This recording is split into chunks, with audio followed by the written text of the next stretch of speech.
What's going on, everybody? Welcome back to the Going the Distance podcast presented by ImmaculateSports.com. Twitter's at Immac Sports. Instagram is also at Immac Sports. TikTok, YouTube, Immaculate Sports. It's episode 87. Normal baseball, basketball, football this week, but we got some fun stuff in between.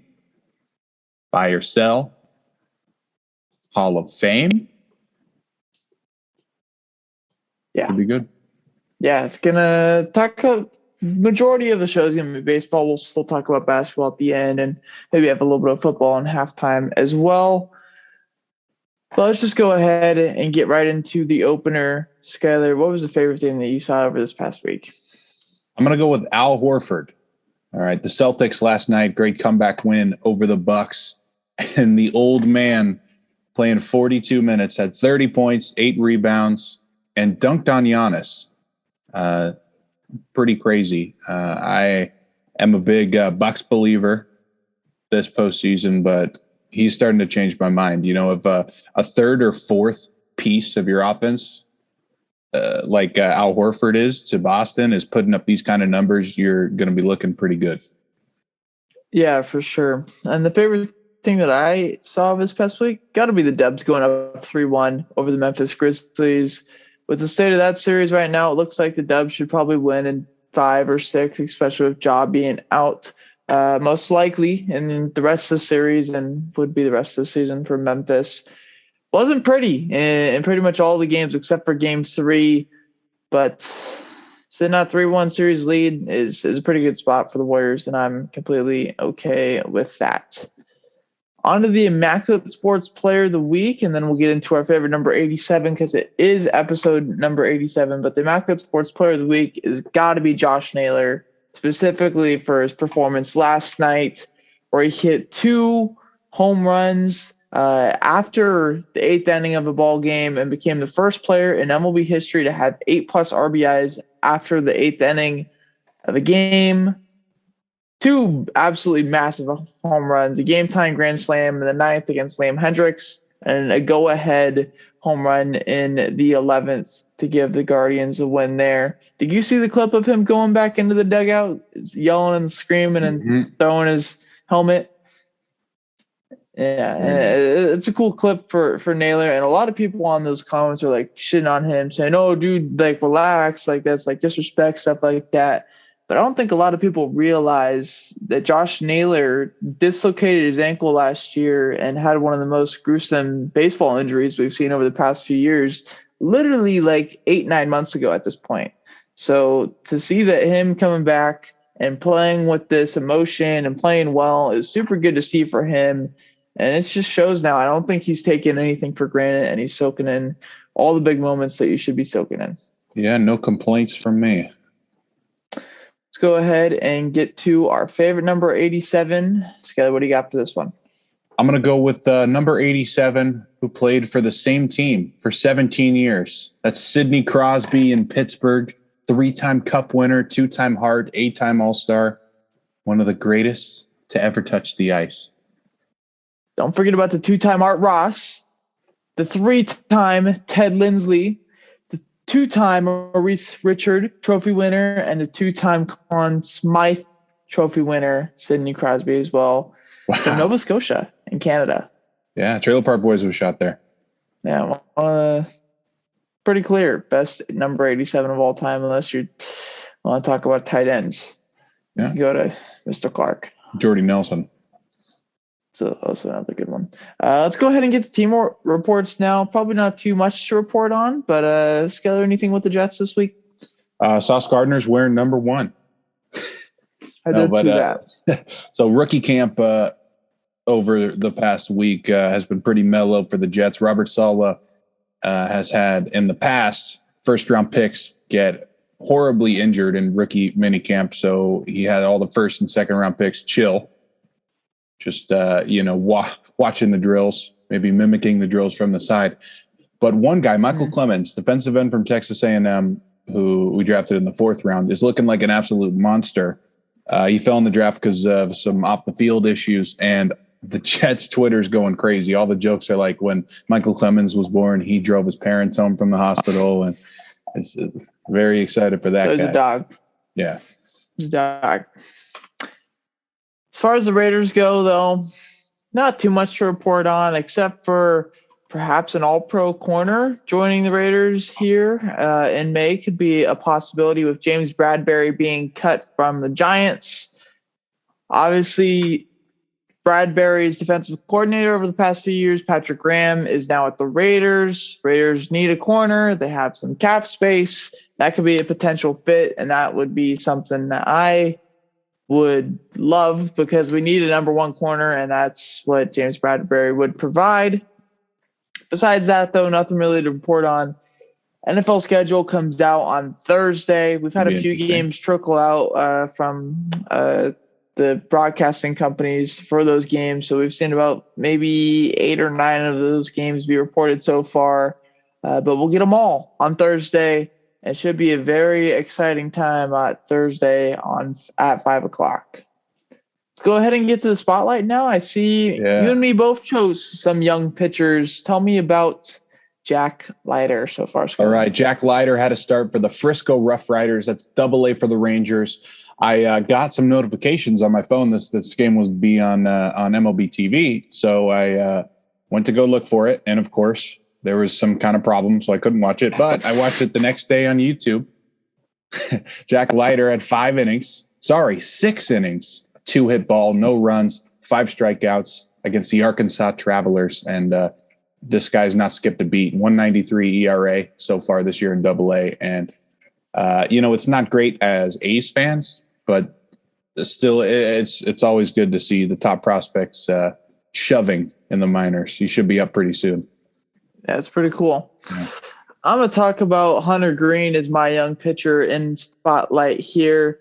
A lot of people, we all knew Hunter Green was coming up, but since then we haven't heard too much news about him, and that's because his ERA currently sits at a 7.4.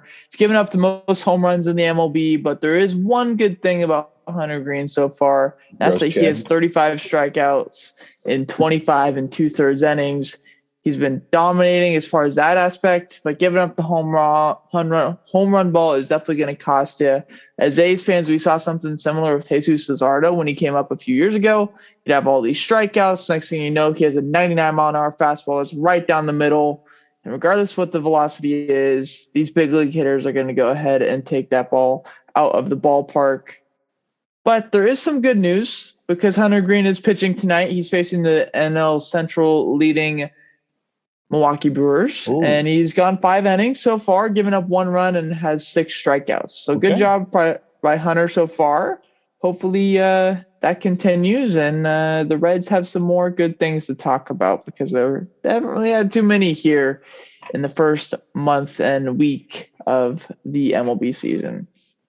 Let's go ahead and get to where's your head at now, and we're going to be talking about our player, pitcher, and rookie of the week first before we get into anything else. Skyler, who is your player of the week? My player of the week, sticking with Josh Naylor. Hit 400 this week, 13 RBIs, and obviously that crazy 8 RBI game last night against Chicago. That did it for me. Yeah, Josh Naylor was a very close second for me. I decided to go with Jared Walsh. He had 4 homers and 12 RBIs while hitting .417 over this past week. He's been absolutely raking for the Angels, who are also leading their division in the AL West. Let's go ahead and get the pitcher of the week. Who do you got here, Scott? Yeah, going with Nestor Cortez. No-hitter into the 8th, 7 1/3, 11 Ks, just that 1 hit. And he had 2 starts this week, too. One, he got the loss against Tampa, but maybe 6 innings, 2 runs, I think I read. So pretty solid week for Nestor Cortez. Yeah, Nestor was good for sure. I decided to go away from him, though, and went with Shohei Ohtani because he had another great performance on the mound. 7 innings shutout against the Red Sox where he gave up 6 hits and had 11 strikeouts. Shohei's a dog. I mean, we don't got to say it anymore. We know who Shohei is at this point. Yeah. What about rookie of the week, Skyler? I think this one's going to be unanimous. George Kirby, Seattle, 6 shutout innings, 7 Ks, no walks against Tampa Bay. Tampa Bay a rough couple weeks with the offense, at least. I know they, had their way with Seattle in the last series, but a lot of tough matchups. Yeah.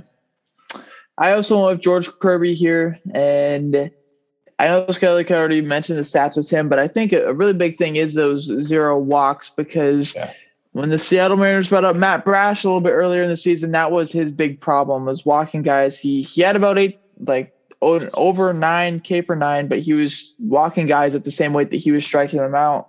And for George Kirby to go out there and have 7 strikeouts and not walk a single batter was very, very big in his major league debut against one of the best teams in all of baseball. So good for George Kirby, good for the Mariners, and bad for the A's because we might have to face them for 10 plus years. Mm-hmm. All right. We have an interesting segment now. We're going to be talking about which players we think right now in the MLB will be Hall of Famers. Skyler's did his list a little bit different than I did mine, so he's going to do his in tiers. I'll talk about a few of mine. I'll chime into some of his, and we'll go into that. All right. So I'm 4 tiers here. You want me to go tier by tier or say them all right now? Let's go tier by tier. We'll start off with, you have like the for sure locks up top. We got the locks. Okay. Yeah. We start going through? Yeah. All right. We got Albert Pujols, Miguel Cabrera, Justin Verlander, Max Scherzer, Zach Greinke, Mike Trout, Clayton Kershaw, Yadier Molina. Sheesh. Any other players you think are locks right now? Molina's not as much of a lock as those other guys, I think, but that doesn't mean that he's not making it. I think all those other guys for sure, though, should be probably 90+% in their first year. Well, the thing is, I agree that the other guys on this list will be first ballot guys, and Yadi might, but I still think he's a lock to go second or third year. That's why he's on the lock list. Yeah. All right. And anyone I'm missing? A lot of first ballot guys there, though.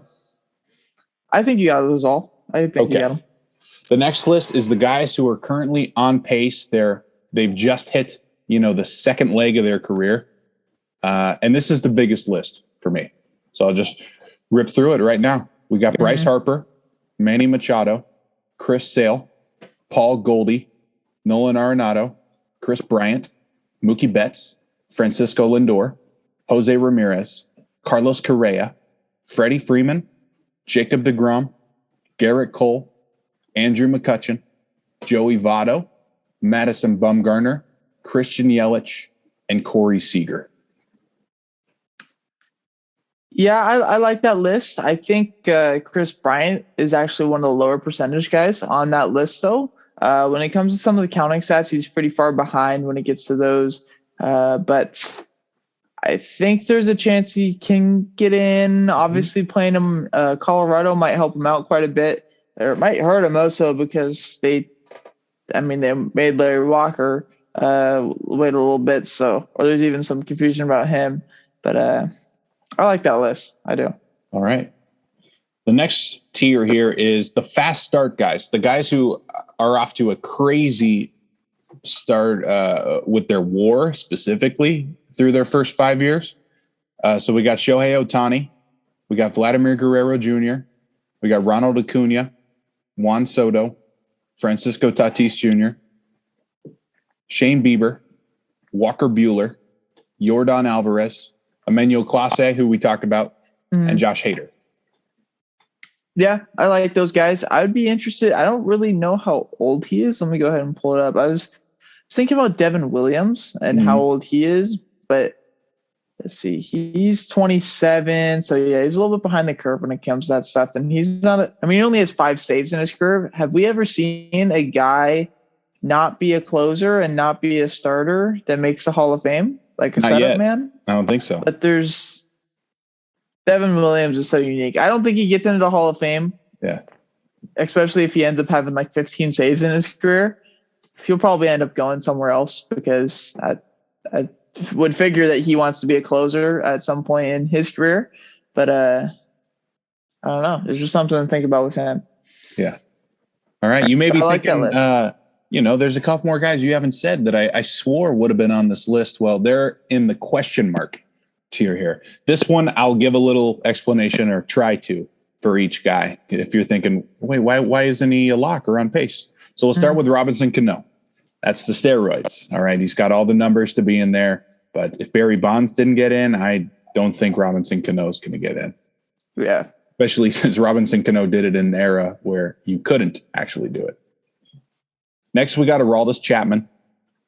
I guess I'll group them with Kenley Jansen here. These guys are question marks because we don't really know how the relievers are going to be considered. We still have guys like Billy Wagner still on the ballot after 5 years, with no real traction. Do you have Craig Kimbrell in the? Actually, yes, he was right below Jansen. Thank you. Okay. Yeah. Kimbrell was the next guy, so I guess he's in the same category here too. Interesting, because I really don't know right now. Yeah. Next guy, we'll go Nelson Cruz, a guy who's hit a lot of homers, but we know how they feel about fielding over there in the Writers Association. So we'll see if they. He's got a strong arm, but we haven't seen it in 5 years at this point. We haven't seen him since David Freese tripled over him. Yeah. Next guy is Jose Altuve. He cheated. Yeah. Maybe it wasn't his idea, but he was part of the team. So we'll see if any more news comes out about that in the next 10, 15 years. Yeah.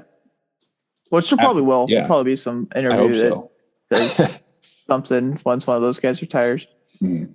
All right. And then after that, I have Adam Wainwright, who I believe is a Hall of Famer, but he doesn't have all the counting stats, which is tough because he's had a couple hurt years, but he's played a long time. Yeah. I think Waino's a Hall of Famer for sure. I think those three guys, Pujols, Yachty, and Waino are definitely going to be Hall Ofs. Obviously, Pujols is like the lock of the century, but still. There is a few guys, though, that I want to talk about, and some of them being the Astros. I'm curious how they are going to punish those guys at all. We've seen guys like Pete Rose, who should be a Hall of Famer, but isn't, just because of some of the off-the-field stuff that he was doing. I feel like if the even though it is technically on the field, it's still kind of like an integrity issue. I'm curious how serious the voters or writers, whatever you want to call them, take that as far as for Bregman, Correa, Altuve. I don't think Springer's really in that conversation. No. And Jordan and Kyle Tucker, those guys are a little bit too young to be in those. But for those main three of Correa, Bregman, and Altuve, I think it should be very interesting to see. And then I do want to talk about two sleeper guys that I have for counting stats that can get there. They're both 27. They both have in between 800 to 900 career innings pitched. They both have in between 800 to 900 career strikeouts. 27 years old. Can you name these two guys who might be on that spot? I'm not sure. Well, that career, though, you think about those career spots where that right now, just 27. entering their prime. Yeah, they're both 27. They're entering their prime right now, pretty much. They're both on, they're on franchises where they're going to pitch a lot. They have pretty decent contracts at this point, so they're going to be there for a while, and they have a chance to get to those counting stats. Obviously, I think wins relied a lot more in the previous years as far as like getting in. Wins now shouldn't mean as much because I think we know how telling a win is. It's really not at all in baseball. And those two guys are Jose Barrios and German Marquez. Those two guys have a possibility to get to 2,000 strikeouts. They have a possibility to get to 2,000 innings. And whenever you have a chance to do that, you definitely got a chance to be in the Hall of Fame and at least be on the ballot and make a case for yourself. Obviously, the all-star appearances and stuff like that are a little interesting. I believe German Marquez only has one, and I'm not too sure how many Barrios has. I'm going to pull it up real quick. Mm-hmm. He has just two, but if those guys continue to make a few all-star teams and pitch well throughout their careers where they both make the all-star team 5+ times and they have those counting stats, I think it should be an interesting debate for those guys. I would keep an eye on Marquez for sure. Yeah, there's going to be some kind of transformation in Colorado, I feel it. Yeah, it is pretty interesting to see, though, that both those guys are only 27 for how long that they've been pitching. Yeah. Next segment that we're going to do, I don't think we're going to be talking about I do have three more guys. Oh, sorry. Oh, good. Bad. I just, in case someone's like, what the hell? What about Giancarlo Stanton? Well, this is where he is. He needs a resurgence of some kind here to get into the Hall of Fame, I feel like. But it's not ridiculous to ask him to do that because he's so powerful. So he's in the question mark. David Price and Strasburg, two guys off to amazing starts who have both been hurt a lot. Strasburg probably gets a leg over Price since he got the World Series MVP. Price didn't win that World Series that he pitched in. But some more guys to keep an eye on. Sorry. Does Price not have a ring? Was he not on that Boston team? He was on the Boston team. Yeah. My bad. I was thinking Tampa Bay. Yeah. So he does have that 28 World Series, 5-time All-Star Cy Young. What about Rick Porcello? No. I'll stay away from that one. But now we can move on to our next segment of the show, and that's buy or sell. We've been talking about guys that have had some hot starts so far this season, or maybe even a slow start, and seeing if we're buying on them right now and we think that they're going to continue to do what they're doing, or if we're selling and saying that these guys are not sticking up to their current hot start. So the first guy that we're going to be talking about is Angels outfielder who's absolutely going ham right now. 6 home runs, 15 RBIs, 364 average, and a 1.165 OPS. That's Taylor Ward. Are you buying or selling? Yeah. I'm buying Taylor Ward here. All right. His hard hit, barrel, strikeout percentage, all the same. But this year, the walk percentage is up from 20% to 10% higher than his career average. He's seen it better, hitting either in front of, behind, however Joe Madden draws it up every week. It helps a lot, to be behind some future Hall of Famers.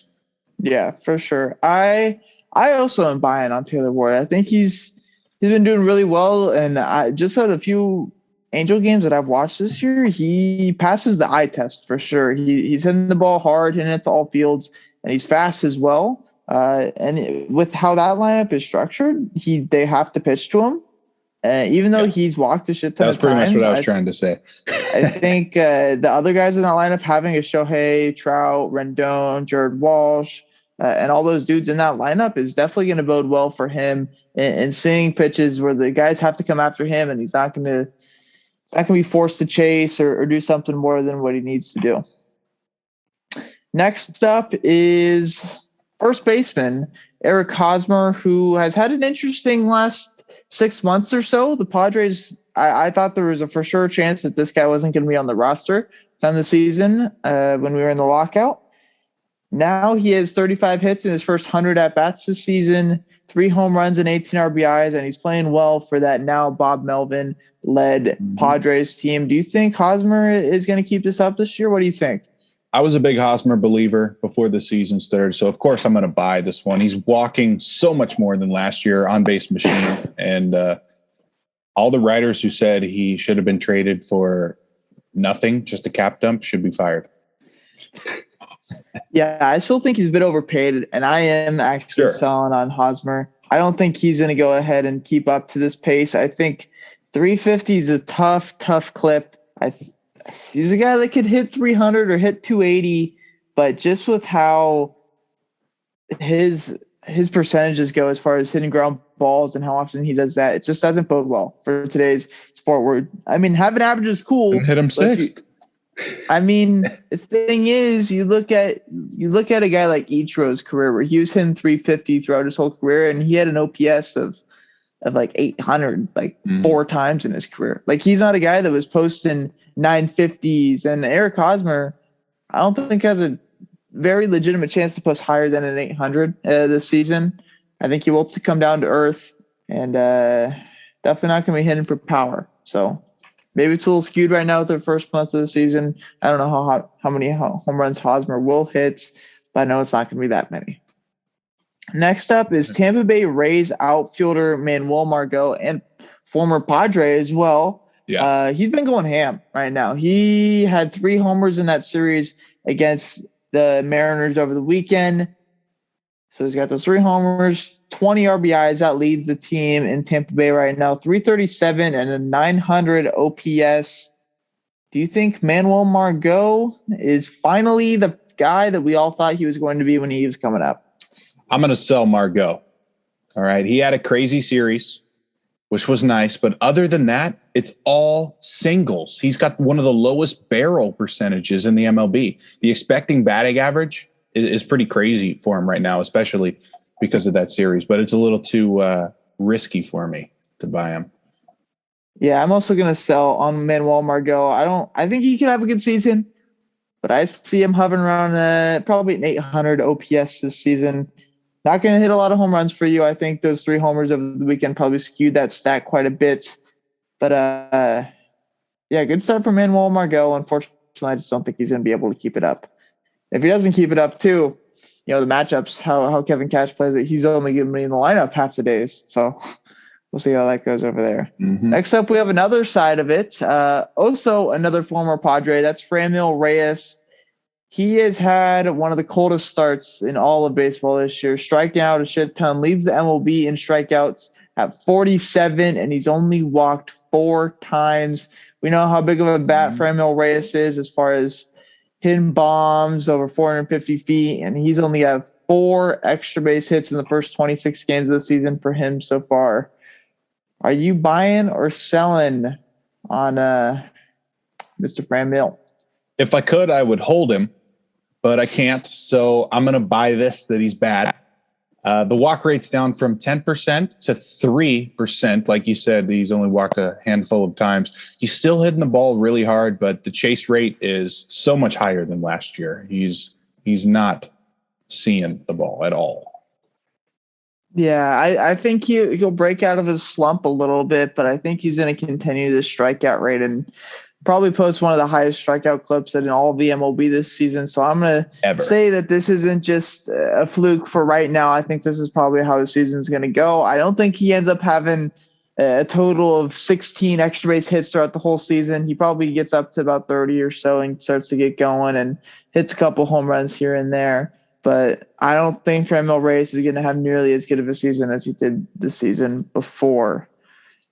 Now we're going to the pitching side of the ball, and we're not talking about Sandy Alcantara for the Marlins. We're talking about Pablo Lopez, who's been their best pitcher so far this season.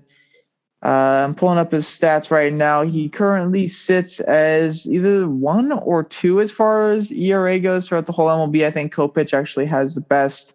But a 1 ERA, 36 innings pitched, only 4 earned runs, 35 strikeouts, and only 8 walks. You buying or selling for Pablo Lopez? I'm buying Pablo Lopez. His hard hit rate is weirdly high, but he's 89th percentile in chase rate. He's been throwing the fastball more this year. Like the last year, his changeup was the primary pitch, and it's dropped down from a 235 average to 160. So he's keeping everybody off balance. I like it. Yeah, Pablo Lopez is a stud. He's a fun guy to watch pitch. And he's made me some money sometimes when I've betted on him. So he's on my good side right now. I'm definitely buying on him. I think he's going to have a great season for the Marlins. He's got one of the lowest whips in the MLB as well. It's below 1. And anytime you see a starter have a whip below 1, you definitely got to look at it and say, wow, he's not messing around. He's having quick innings. He's not walking guys, and he's not giving up a ton of hits either. So I don't think he's keeping up his Bob Gibson type ERA, but I wouldn't be shocked if he finishes in the high 2s. Next up is Logan Gilbert, who has been just as good as Pablo Lopez, but for the Mariners, obviously not the Marlins. He started off the year absolutely insane. He slowed down a little tiny bit, but not too crazy. He currently sits 4-0, 1.36 ERA in his 6 starts, 33 innings, 33 strikeouts.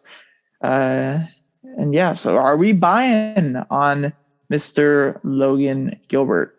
I'm going to buy on Logan Gilbert here. Again, I think he's kind of the complete opposite of Pablo Lopez. He hasn't been getting the chase rates he likes, but he forces very soft contact this year. That's all you can ask from your starters. Yeah, Logan Gilbert's kind of a trippy guy to face because he is so big and tall. He's 6'6", and he has a weird motion as well where he lays back very well in his motion. I think that bodes well for him. He had some interesting stretches last year where we thought he could be pretty good. And we also thought maybe this guy might not be as good as what was being advertised for him. But as of right now, it looks like that Seattle rotation is going to be super, super good in a few years when they have all their guys settled, and they still got Robbie Ray in that rotation as well. I'm buying on Logan Gilbert. Same thing as Pablo Lopez. I think his ERA has a chance to be below 3 and sit right in that 2.8, 2.9 area. Another Mariners pitcher, but we're talking about the bad side of it. It's Robbie Ray, who just got paid this summer. He hasn't been bad, but he hasn't been worth all the money that he got paid. He has a 4.38 ERA right now, only 31 Ks in 37 innings. That's not something we would have thought that we would have saw with Robbie Ray, especially in a pitcher's ballpark like not Safeco, but T-Mobile.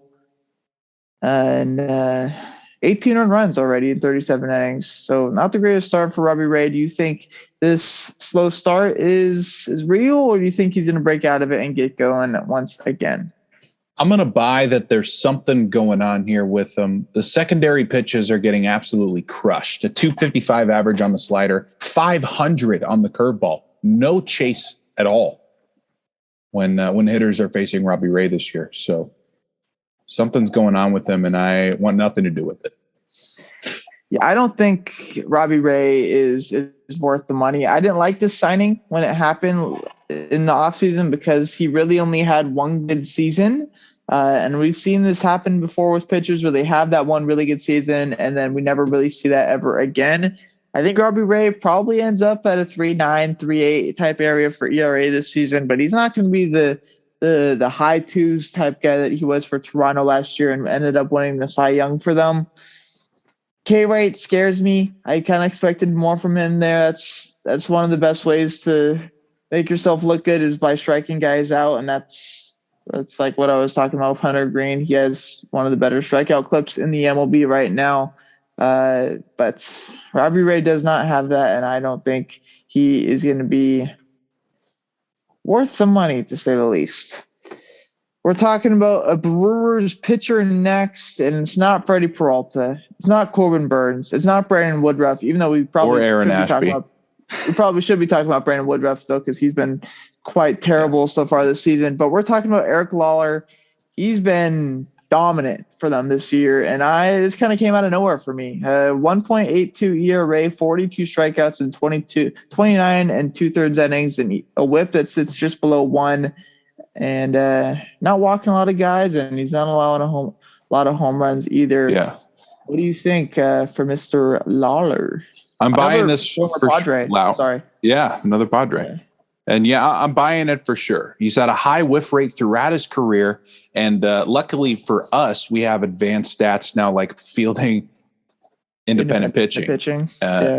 FIP, FIP. And we could see that throughout his career, he was really unlucky. And especially now in the 3 true outcome baseball, we see this guy's going to be just fine. He's got some actual defense behind him, and it's going to be fine. Yeah, Eric Lauer, he's been an absolute beast for the Brewers so far this season. I did not think I would see a strikeout clip like this for him. Sitting at that 12, 13 K per 9 area is not somewhere that he's been close to in his career. But getting up to there is obviously a big thing for him in order to get outs and get deep into ball games.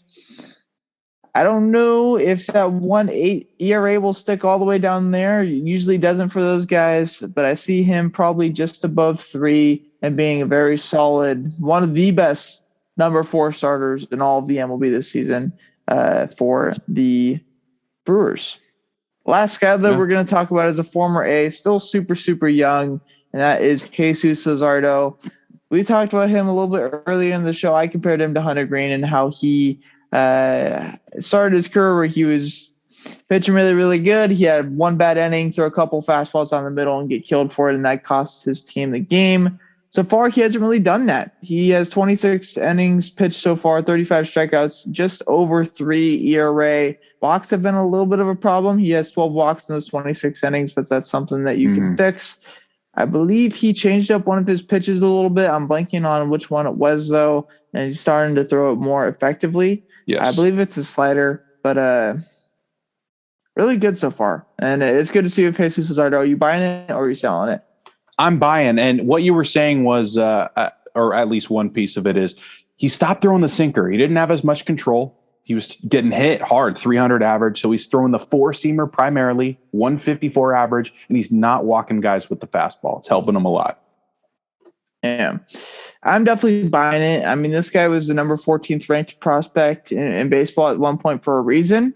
I wish he was doing this in an A's uniform, but I'll take what we had with Starling Marte because that was a fun experience in the 2 months that we had him, even though Marte is obviously not with us anymore, and it didn't really amount to anything. But it's good to see Jesus Luzardo pitching well in his new threads. Alrighty, so that does it for buy or sell. We're going to go ahead and send it to halftime now. Skylar, tell me about the news or the NFL analyst Tom Brady.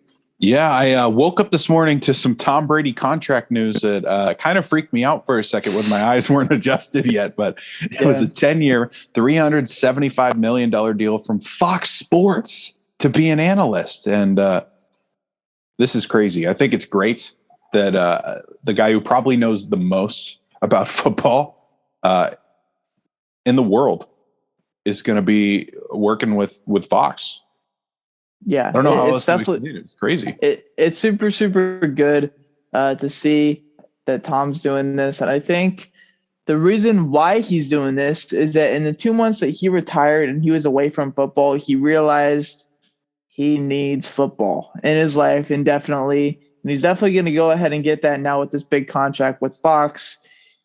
I mean, I don't know how his wife and his kids feel about this, because I think that whole thing of him when he steps away from football, just taking time with his family and just doing all that stuff, I felt like he would disappear a little bit like how Michael Jordan does, and doesn't really have that much input in a lot of things. But it looks like that's not happening. Tom Brady should be a voice to remember past his playing career as he joins Kirk Herbstreit in the booth once his playing career is done. That's going to be a legendary team right there. Yeah. All right. A little bit of NFL news, some moves, nothing crazy, but we got running back Mike Davis getting signed by the Ravens. I think this says more about Atlanta, how Cordero Patterson is their only option, at least at the running back position, and should be a monster for fantasy once again. And another guy to watch out for, Sony Michel signing with the Dolphins, going back to the AFC East. They're going to have a crazy committee over there with Mike McDaniel with the Niners offense. Yeah. And, undrafted free agents, nothing crazy. The Jets signed another guy who was on Last Chance U, Carson Strong from Nevada going to Philly. I don't know if I mentioned it last week. And Justin Ross, receiver from Clemson, to the Chiefs. Not a lot going on for football right now. Yeah, it's usually what we get to right now. May is usually the slowest month of the year, and then after that, we start getting training camps and stuff like that, and all that news. And guys tearing their ACLs. August and September, we start actually playing games and seeing the season start. So kind of in the dog days of spring, if you want to call it that, for the NFL. But basketball's got some news, that's for sure. Yeah, Nikola Jokic, the back-to-back MVP. I'm okay with this. I could understand the argument that Embiid had a better statistical season, and I understand the argument if you say Giannis is a better player, but no one does what Jokic does for their team. He literally is. His whole team. He looks so defeated after every game, like someone beat him up. I was trying to find the nice way to say that. And I think there it is. Yeah, Jokic is the Nuggets. I think it's that simple. That after watching that series where they played the Dubs, and obviously that's kind of where the closest I'm going to watch a team plays when they're actually playing my team. Yeah.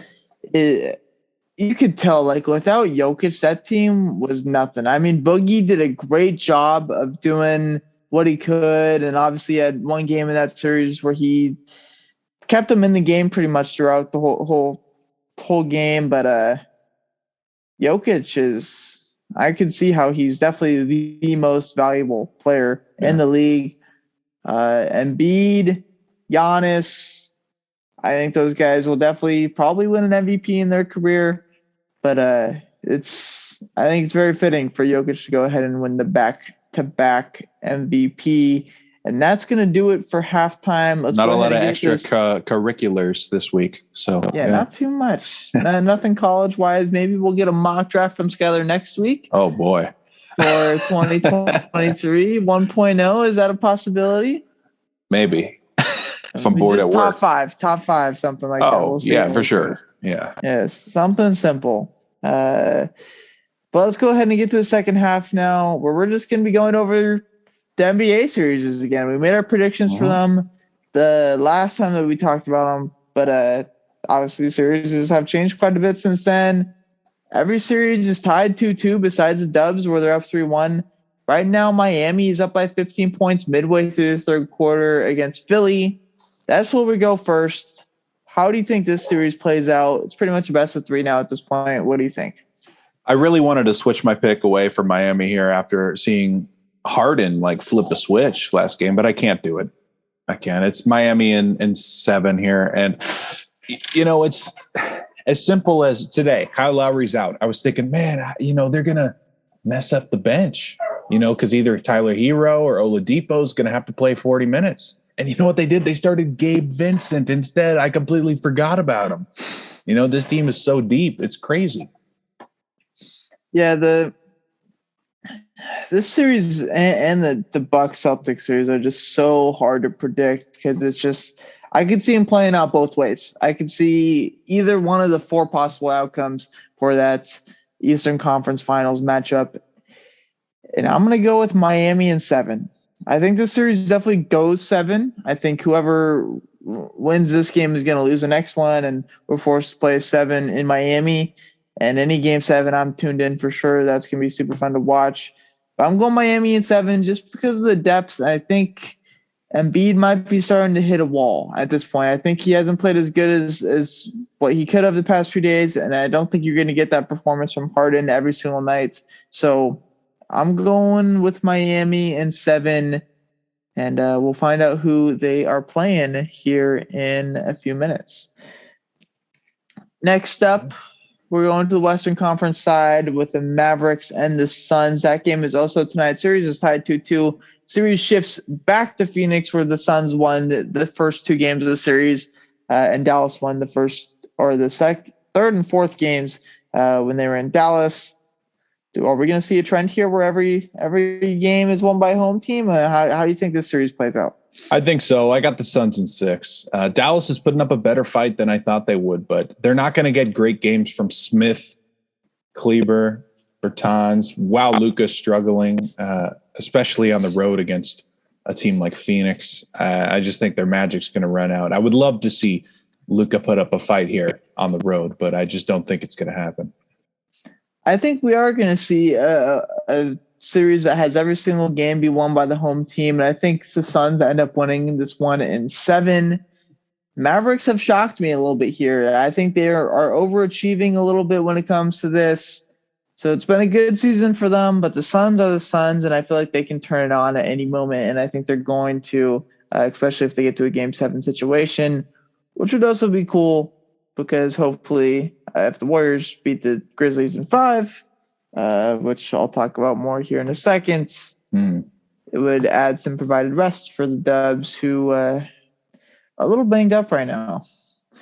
Next up, going back to the Eastern Conference, Bucks, Celtics. This series is tied 2-2. It's been a super entertaining series. We've seen a whole bunch of storylines in this with Marcus Smart, Giannis, Al Horford, Jason Tatum struggling, Jaylen Brown having a big game. No Chris Middleton, obviously. Drew Holiday stepping up. Who do you think wins this series and in how many games, Skyler? I got Boston in 7. Milwaukee desperately needs their closer, Chris Middleton, and they're not going to get him. They lost the fourth quarter last night, 43-28. If Al Horford, the fourth option, is scoring 30 points, then Milwaukee doesn't have a shot. This is so tough to predict. Just like the other Eastern Conference series, I think it's super, super hard to predict. But I think regardless who wins the series, they beat the Heat in that Eastern Conference Finals and goes to the finals itself. I think that's going to end up being the Bucks because Giannis is the best player in this series. Whenever you are in doubt on who to go with the team that has the best player, unless it's the Nuggets because their team sucks. Last series now, Warriors and the Grizzlies. Warriors are up 3-1. No Ja likely for the rest of the series here as well. How do you see this one playing out, Skyler? I got the Warriors in 6. Golden State shot terribly the series, but Memphis has been even worse. That's the only thing on the Warriors side right now. But Golden State needs to figure out how to score inside, or they're going to get blown out tomorrow. So just in case that happens, I have Warriors in 6. But especially with Ja out, they should be winning this series pretty easily if it's tomorrow or the next day. I have the Dubs in 5 in this one. I think the reasoning partially also the reason why that game was so close yesterday, obviously the Warriors shot like shit, but I think it also Memphis's game plan kind of shocked the Warriors a little bit. I didn't think the Warriors thought that Steven Adams would be playing as many minutes as he got, and they'd be utilizing those guys the way that they did.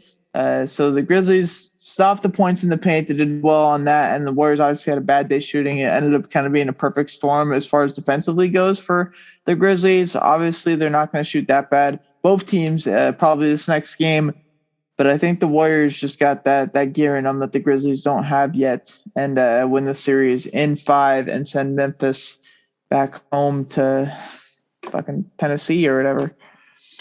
Yes, you are correct. Let's go ahead and get to the layups and the bowl predictions. And then let's go ahead and get on out of here on 5-1-0 day. So last week for the layups, I had the Dubs beating the Grizzlies in the series. That looks good right now, but it's not in green yet. So we'll see how that goes there. And Skylar has Houston win series in Detroit for basketball because the Houston Rockets, or not basketball, for baseball because the Houston Rockets are obviously not playing the Detroit Pistons in the NBA playoffs right now. And that ended up doing well. I think they swept the Tigers because they were on a 5-game losing streak going into the A's series that they're in right now. This week, though, I had the Dubs in 5. That's my layup. All right. Pretty self-explanatory. I got the Angels of Anaheim winning the series against the Oakland A's here. The Angels are on fire. The A's can't really score right now, so this should be pretty simple for the Angels. Yeah. As far as our bold predictions go, we didn't do too well in this one. It's kind of a rough one for Skylar. I think it was kind of funny. I had the Heat sweeping. I didn't think Embiid was going to play at all this series, so maybe if Embiid doesn't play at all, this probably is green right now, but it's not. Series is tied 2-2, and Miami is up quite big in Game 5. And then Skylar had Dallas wins Game 2 at Phoenix. Keyword at Phoenix because there hasn't been a single road win so far in this series. Dallas won Game 3 and 4, but not Game 2, unfortunately. So Skylar, we're going to have to put that one in the red column there. And then that takes us to this week where I'm going baseball. Wait, what?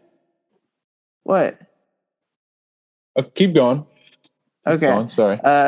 For this week, I have the Dodgers sweeping the Philadelphia Phillies this weekend in LA. I don't think the Phillies match up well with the Dodgers. Dodgers have like a low 2 ERA as a team. That's not something that we see too often. Philly gives up a lot of runs, and I think the Dodgers are going to do a good job at stopping their offense as well. So I say the Dodgers sweep the Phillies in that 3-game series in Los Angeles over the weekend. Okay, for some reason it has the Sixers winning the series over Miami. So ignore that. We're going with the Blue Jays. They're playing a road series at Tampa Bay. They're going to win that series. Tampa Bay's gotten a little too lucky the past couple weeks. So Toronto's going to show them what's up. That's what's up. Yeah. That's going to do it for episode 87, though. Talked about a lot of things, mainly baseball, and then that good playoff talk at the end of the second half there for all these playoff series is. Hopefully we get some football news in the next week or so. We're going to have the schedule released, so maybe we have our very early record predictions, playoff team predictions, stuff like that. So that could be on in Sunday our Night forecast. Football? What? Oh, the first Sunday Night Football game? Is that what we're betting? See what Either they that or I heard week 4 against Indy or Baltimore or something like that. But there's some rumors, but some rumblings about the Jets playing their first Sunday Night Football game since 2011. These are all fake. These rumors that we see on here are all fake. They're always fake. Unless we see them coming straight from the NFL, we could be making this stuff up as well. So let's do it then.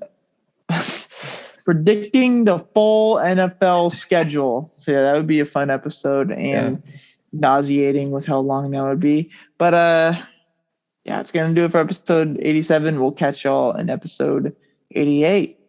Go Toronto. Dubs.